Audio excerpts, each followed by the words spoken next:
تمام مخلوق کو عالمین عربی میں کہا جاتا ہے۔ عالمین کا یہ بھی مطلب ہے دنیائیں، بہت سی دنیا، لیکن عالمین کا یہ مطلب بھی ہے کہ جتنی بھی مخلوق اللہ نے پیدا کی ان سب کو بھی عالمین کہا جاتا ہے۔ اب اللہ وہ رب ہے، پالنہار ہے، پالنے والا ہے تمام مخلوق کا۔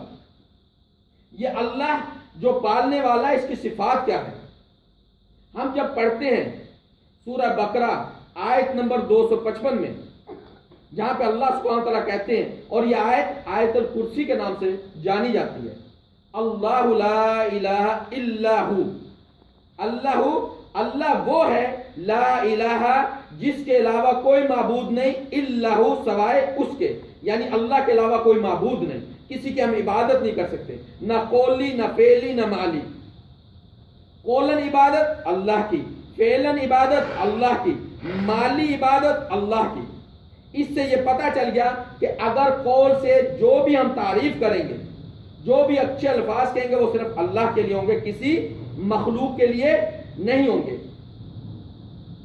اللہ سبحانہ تعالیٰ ہمیں اس چیز کا پابند کرتے ہیں اور ہم سے یہ کہلواتے ہیں سورہ انعام کے اندر، سورت نمبر 6 آیت نمبر 163 163، قل ان صلاتی و نسکی و محیای و مماتی للہ رب العالمین، کہو کہ ان صلاتی میری تمام نمازیں یعنی میری بدن کی جتنی بھی عبادات ہیں، و نسکی اور میری قربانیاں، قربانی مال سے بھی دی جاتی ہے، جان سے بھی دی جاتی ہے، میری تمام قسم کی قربانیاں، و محیای اور میری یہ زندگی جب سے میں پیدا ہوا اور جب میں اس قبر کے اندر جاؤں گا، جب تک میری آخری سانس ہے، یہ سب و مماتی اور میری موت، یہ سب اللہ کے لیے ہے، للہ اللہ کے لیے ہے۔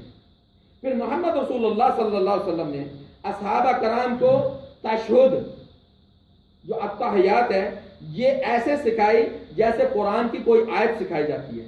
اس کے اندر کیا تھا؟ اس کے اندر یہی بتانا تھا کہ التحیات للہ، میری تمام قولی عبادتیں، والصلوات اور بدنی عبادتیں، والطیبات اور مالی عبادتیں کس کے لیے؟ اللہ کے لیے۔ التحیات للہ، تمام میری عبادتیں اللہ کے لیے ہیں، اس میں سجدہ ہو، اس میں قربانی ہو، نظر نیاز ہو، سب اللہ کے لیے ہو۔ اللہ سبحانہ تعالیٰ کہتے ہیں سورۃ الفصلت میں آیت نمبر 37 میں، اللہ سبحانہ وتعالیٰ کہتے ہیں وَمِنْ آيَاتِهِ اللَّيْلُ وَالنَّهَارُ وَالشَّمْسُ وَالْقَمَرُ لَا تَسْجُدُوا لِلشَّمْسِ وَلَا لِلْقَمَرِ وَاسْجُدُوا لِلَّهِ الَّذِي خَلَقَهُنَّ إِن كُنتُمْ إِيَّاهُ تَعْبُدُونَ۔ اللہ کی آیتوں میں سے ہے یہ رات اور دن، یہ سورج اور یہ چاند، اور مت سجدہ کرو ان چاند اور سورج کو، مگر سجدہ کرو اس کو جس نے ان کو پیدا کیا ہے، ان کنتم ایہ تعبدون، اگر تم واقعی اس کی عبادت کرنے والوں، اللہ کی عبادت کرنے والوں۔ یہاں پہ اللہ سبحانہ تعالیٰ نے ہر قسم کی مخلوق کے لیے سجدے کو حرام کر دیا، وہ خواہ تعظیماً ہو خواہ عبادتاً ہو۔ پھر محمد رسول اللہ صلی اللہ علیہ وسلم نے اس بات کو اور زیادہ صاف کیا کہ یہ اللہ کا حق ہے، ہم کسی کو تعظیماً بھی سجدہ نہیں کر سکتے۔ اگر کسی کو سجدہ کرنا ہوتا تو ایک صحابی کے دل میں خیال آیا تھا کہ کیوں نہ محمد رسول اللہ صلی اللہ علیہ وسلم کو سجدہ کیا جائے، لیکن خیال کیوں آیا تھا؟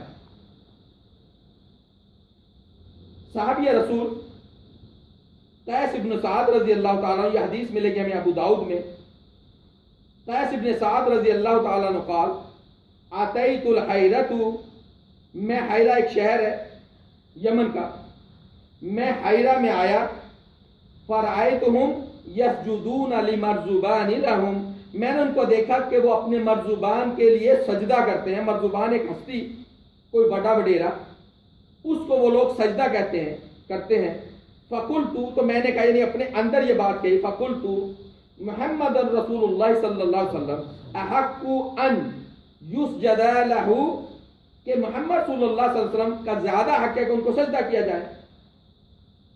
فأتیت محمد رسول اللہ صلی اللہ علیہ وسلم، پھر میں محمد صلی اللہ علیہ وسلم کے پاس آ گیا، فقلت، یا رسول اللہ صلی اللہ علیہ وسلم اتیت الحیرۃ فرأیتہم یسجدون لمرزبان لہم، اے محمد صلی اللہ علیہ وسلم میں حیرہ شہر میں آیا اور میں نے دیکھا کہ وہ اپنے مرزبان یعنی اپنے بڑے وڈیرے کو سجدہ کرتے ہیں۔ فقلت، پھر میں نے کہا انت احق ان نسجد لک، کہ محمد صلی اللہ علیہ وسلم آپ کا حق زیادہ ہے کہ ہم آپ کو سجدہ کریں۔ قال رسول اللہ صلی اللہ علیہ وسلم، محمد رسول اللہ صلی اللہ علیہ وسلم نے کہا ارائیتا، تیرا کیا خیال ہے، کیا تو دیکھتا ہے، کیا تو سمجھتا ہے، لو مررت بقبری اکنت تسجد لہو، اگر تو میری قبر پہ سے گزرے۔ یہاں پہ محمد رسول اللہ صلی اللہ علیہ وسلم ایک بہت بڑا معمے کو حل کرنا چاہ رہے ہیں جو آج کے کچھ علماء کہتے ہیں کہ تعظیماً سجدہ کیا جا سکتا ہے۔ تو یہاں پہ محمد رسول اللہ صلی اللہ علیہ وسلم اس شخص سے کہتے ہیں، اس صحابی سے کہتے ہیں تیرا کیا خیال ہے کہ اگر تو میری قبر سے گزرے تو کیا تو میری قبر کو سجدہ کرے گا؟ تو یہ کہتے ہیں قلت لا، میں نے کہا نہیں یا رسول اللہ صلی اللہ علیہ وسلم، میں آپ کی قبر کو سجدہ نہیں کروں گا، کیونکہ محمد رسول اللہ صلی اللہ علیہ وسلم نے پہلے ہی یہ ذہن بنا دیا تھا کہ کسی قبر کے آگے سجدہ نہیں کرنا۔ سجدہ کہتے کس کو ہیں؟ سجدہ کہتے ہیں کہ اپنے دونوں ہاتھوں کو زمین کے اوپر رکھ کے اپنے گوڈوں کو زمین کے اوپر لگا کے اپنے سر کو جھکا دیا جائے، یہ سجدہ ہے۔ وہ تعظیماً ہو، اگر تعظیماً سجدہ ہوتا تو اللہ کے نبی صلی اللہ علیہ وسلم کہہ دیتے کہ آپ مجھے سجدہ کر لو۔ جب اس صحابی نے کہا کہ وہ اپنے بڑے بڑے وڈیرے کو سجدہ کرتے ہیں تو آپ کا زیادہ کہ آپ کو سجدہ کیا جائے، لیکن محمد صلی اللہ صلی اللہ علیہ وسلم ان کے بعد کسی نبی نے آنا نہیں، ایسی تربیت کر رہے ہیں کہ تمام شرک کی جڑ ہی کٹ جائے۔ آپ صلی اللہ علیہ وسلم اس سے کہتے ہیں کہ تو اگر میری قبر سے گزرے تو کیا تو اس کو سجدہ کرے گا؟ تو صحابی نے کہا لا یا رسول اللہ صلی اللہ علیہ وسلم، ہرگز نہیں، میں سجدہ نہیں کروں گا۔ فلا تفعلوا، تو پھر تو اب بھی ایسا مت کر، یعنی اگر تو میری قبر کو سجدہ نہیں کرتا تو یہ ایسے ہی حرام ہے، تو اب مجھے زندگی میں بھی سجدہ مت کر۔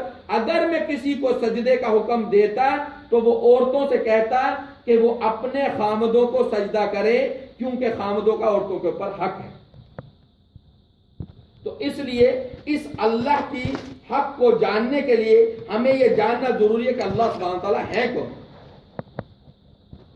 اس لیے تمام قسم کی عبادات صرف اللہ کے لیے جو رب العالمین ہے۔ اب یہ رب، یہ کیسا رب ہے جس نے ہمیں ہر چیز دی جو زندگی کے اندر اس دنیا کے اوپر ہمیں ضرورت ہے۔ صرف تھوڑا سا مشاہدہ کر لیں کہ جب ہم آج کی ٹیکنالوجی کے ذریعے سفر کرتے ہیں جہاز پر، تو ہم جب اڑتے ہیں تو ہم زمین کے نیچے جاتے ہیں، زمین سے اوپر جاتے ہیں، ہم زمین سے اوپر جاتے ہیں، اور سورج کہاں پاتے ہیں؟ زمین کے نیچے پاتے ہیں، زمین کے اوپر پاتے ہیں، ہم زمین سے اوپر سورج کو پاتے ہیں۔ ہمارا سفر بلندی کی طرف ہو رہا ہوتا ہے، سورج کے قریب جا رہے ہوتے ہیں، لیکن جو جہاز ہمارا اوپر جاتا ہے گرمی نہیں بڑھتی بلکہ سردی بڑھتی جاتی ہے، اور اتنی سردی ہو جاتی ہے کہ ہر چیز جم جائے اور آکسیجن کم ہو جائے۔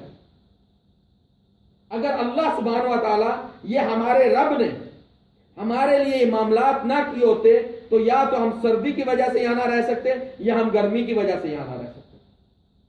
تو جب ہم نے جان لیا کہ یہ ہمارا رب ہے، یہ ہمارا پالن ہار ہے، ہماری ہر قسم کی ضروریات کا خیال رکھتا، تو یہ رب وہ اللہ ہے لا تأخذہ سنۃ ولا نوم۔ اس رب کو، اس اللہ کو نہ تو اونگ آتی ہے اور نہ ہی نیند آتی ہے۔ اگر اس کو اونگ آ جائے، اگر اس کو نیند آ جائے تو یہ ہمارا اللہ نہیں ہے، یہ وہ رب ہے۔ آپ اپنے کسی بھی وقت میں، رات کے 12 بجے ہوں یا دن کے 12 بجے ہوں، آپ اس رب کو 24 گھنٹوں میں جس وقت بھی یاد کریں گے، وہ رب تمہاری آوازوں کو سنے گا، وہ اللہ تمہاری بات کو سنے گا، کیونکہ اس اللہ سبحانہ و تعالیٰ نے ہمیں یہ بتایا کہ یہ اللہ ہمارے قریب ہے، قریب فزیکلی نہیں، اپنے علم کی بنا پر ہمارے قریب ہے، ہماری آوازوں کو سنتا ہے، ہمارے احساسات کو محسوس کرتا ہے۔ اس لیے اللہ سبحانہ و تعالیٰ نے وہ تمام دروازے بھی بند کیے جو لوگ کہتے ہیں کہ ہمیں سیڑھی چاہیے اللہ تک اپنی بات پہنچانے کے لیے۔ اللہ سبحانہ و تعالیٰ کہتے ہیں سورہ بقرہ سورت نمبر 2 آیت نمبر 186 186 میں اللہ سبحانہ و تعالیٰ کہتے ہیں وَإِذَا سَأَلَكَ عِبَادِي عَنِّي فَإِنِّي قَرِيبٌ، جب میرے بندے میرا پوچھیں تو ان سے کہو کہ میں ان کے قریب ہوں، میں پکارنے والے کی پکار سنتا ہوں، یعنی میں جو مجھے پکارتا ہے، جو مجھ سے دعا کرتا ہے، اس کی میں دعا سنتا ہوں۔ فَلْيَسْتَجِبُوا لِي، پس وہ مجھ سے ہی مانگیں، وَلْيُؤْمِنُوا بِي، اور مجھ پہ ایمان رکھیں، لَعَلَّهُمْ يَرْشُدُونَ، کہ کہیں سیدھا راستہ پائیں۔ اب ہمیں اس اللہ ہی سے مانگنا ہے اور اس اللہ ہی پر یقین رکھنا ہے۔ جب تک ہمیں اللہ کی ذات کا یقین نہیں ہوگا کہ یہ ہمارا رب ہے، اس وقت تک ہماری نمازوں کے اندر وہ خشوع نہیں آئے گا اور وہ نمازیں میں برائی اور فحش کاموں سے نہیں روکیں گے۔ یہ وہ قرآن ہی ہے جس کو نماز کے اندر پڑھا جاتا ہے۔ اگر آج نماز ہم سے چلی جائے تو جو تھوڑا بہت قرآن ہم امام کے پیچھے سنتے ہیں وہ قرآن بھی چلا جائے گا اور یہ سوسائٹی کبھی بھی نہیں بنے گی۔ یہ واحد مسلم سوسائٹی ہے اس دنیا کے اندر، اس زمین کی پشت کے اندر، جو سب سے زیادہ چیریٹی کرتی ہے اور کسی لالچ کے بغیر کرتی ہے۔ جب وہ زکوٰۃ دیتی ہے تو اس کو اس چیز کا خیال نہیں ہوتا کہ جس کو میں زکوٰۃ دے رہی ہوں یہ زکوٰۃ مجھے یہ واپس کرے گا، کیونکہ اللہ نے زکوٰۃ رکھی اس کے لیے جو بیچارہ بالکل مسکین ہے۔ کوئی بھی شخص جب اپنے مال میں سے زکوٰۃ نکال کے کسی کو دیتا ہے تو اس کا کبھی بھی یہ گمان نہیں ہوتا کہ جس کو زکوٰۃ دے رہا ہوں اس سے کل میں واپس بھی لوں گا۔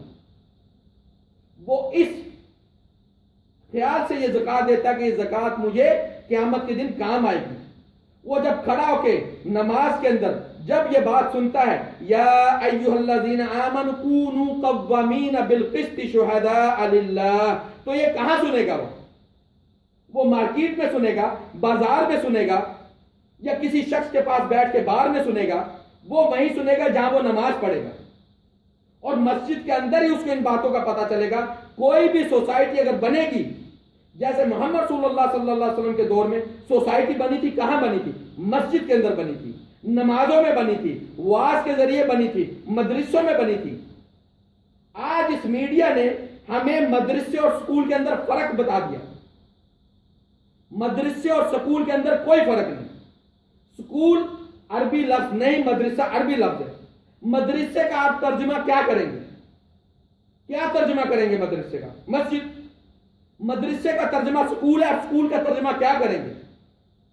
جس شخص کو سکول اور مدرسے کا ترجمہ نہیں پتا، وہ شخص کیا اس سوسائٹی کو بنائے گا، وہ کیا اس سوسائٹی کے لیے کام کرے گا؟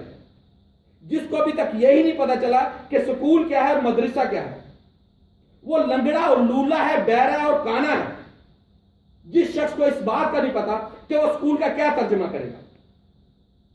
صرف وہ لوگ جو اپنی گدیوں کو بچانا چاہتے ہیں، وہ لوگ جو اپنے مسند کو بچانا چاہتے ہیں، وہ لوگ جو اپنا رعب و دبدبہ رکھنا چاہتے ہیں، وہ لوگ چاہتے ہیں کہ سکول اور مدرسے کو صرف اس زبان کی وجہ سے علیحدہ علیحدہ کریں، تاکہ ان لوگوں کو جو اپنے رب کو جانتے ہیں، جو اللہ کو جاننا چاہتے ہیں، جو یہ سمجھتے ہیں سوائے اللہ کے کوئی بھی ہماری حاجات کو پورا نہیں کرے گا، وہ شخص اس سکول اور اس مدرسے کے نام سے کھیل رہے ہیں۔ اور مصیبت یہ ہے کہ آج لوگوں نے سوسائٹی کو بنانے کے لیے ان 5 بنیادی اصولوں کو دور کیا تاکہ ہم سوسائٹی بنائیں۔ یہی وجہ ہے کہ آج ہمارے کانوں کے اوپر، آنکھوں کے اوپر مہریں لگتی جا رہی ہیں۔ ہمیں یہ پتہ ہی نہیں ہے کہ سکول کیا اور مدرسہ کیا ہے۔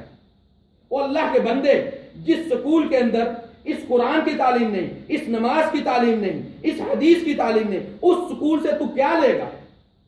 کیا وہ بچہ جس نے انگریزی تعلیم حاصل کی، جس نے اس قرآن کی تعلیم حاصل نہ کی، جس نے حدیث کی تعلیم حاصل نہ کی، وہ بچہ کون سی سوسائٹی بنائے گا؟ وہ وہی سوسائٹی بنائے گا جس کے اندر یہ کہا جائے گا کہ نکاح کی ضرورت نہیں، حرام اور حلال کی ضرورت نہیں، رہ لو کسی عورت کے ساتھ، کر لو زنا الولد۔ وہ شخص اس سکول سے کیا سیکھے گا؟ کیونکہ یہ لوگ تمہارے اندر یہ تھوپنا چاہ رہے ہیں کہ سکول ہے جو تمہاری اچھی سوسائٹی بنائے گا۔ یہ سکول کوئی سوسائٹی نہیں بنائے گا جس کا تم ترجمہ ہی نہیں کر سکتے۔ اس سکول کا ترجمہ کرو۔ اس سکول کا ترجمہ ہے مدرسہ، اور مدرسے کا ترجمہ ہے سکول۔ اور کوئی بھی مسلمان، جو مسلمان اس قرآن اور حدیث کو اپنے سکول کی بنیادی سلیبس میں داخل نہیں کرے گا، وہ کوئی بھی ہو، وہ کبھی بھی اس سوسائٹی کو پنپنے نہیں دے گا جس سوسائٹی کو محمد رسول اللہ صلی اللہ علیہ وسلم نے بتایا۔ اور جو سوسائٹی ہماری بنے گی اس نماز کی وجہ سے، جب ہم جانیں گے کہ اللہ کون ہے، رب کون ہے، رحمان کون ہے، رحیم کون ہے، اور یہ مالک کون ہے، جو آخرت کے دن اس کے علاوہ کوئی ملک نہیں ہوگا۔ اقول قولی ھذا واستغفر اللہ لی ولکم۔ اللہ سبحانہ وتعالیٰ میں